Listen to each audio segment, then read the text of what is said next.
બનાસકાંઠા જિલ્લાના ડીસાના અત્યંત ધમધમતા એવા વિરેન પાર્કથી માર્કેટયાર્ડને જોડતા મુખ્ય માર્ગ પર ચાલી રહેલા રોડના કામકાજે વાહન ચાલકો અને સ્થાનિક રહીશોની મુશ્કેલીઓમાં વધારો કર્યો છે।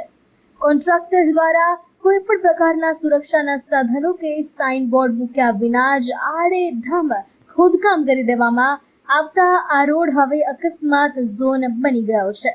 ગઈકાલ સાંજના સમયે માર્કેટયાર્ડ તરફ જઈ રહેલી એક કાર આડેધડ કરાયેલા ખોદકામ અને માટીના ઢગલાના કારણે અચાનક જ સંતુલન ગુમાવતા પલટી ખાઈ ગઈ હતી। સદનસીબે કારમાં સવાર મુસાફરોનો બચાવ થયો હતો, પરંતુ કારને ભારે નુકસાન પહોંચ્યું હતું। ઘટનાને પગલે આસપાસના લોકો દોડી આવ્યા હતા। કાર ચાલકને બહાર કાઢ્યો હતો। ખાસ કરીને રાત્રિના સમયે દેખાય તેવા રેડિયમ બોર્ડ કે બેરિકેડ્સ ન મૂકવાને કારણે અને વરસાદના લીધે થતા આ કાદવ અને કીચડથી વાહન ચાલકો ભયના માહોલમાં જોવા મળી રહ્યા છે। આ મુખ્ય રસ્તો હોવાથી વેપારીઓ, ખેડૂતો અને સામાન્ય જનતાને કલાકો સુધી ટ્રાફિકમાં અહીં ફસાવવું પડે છે।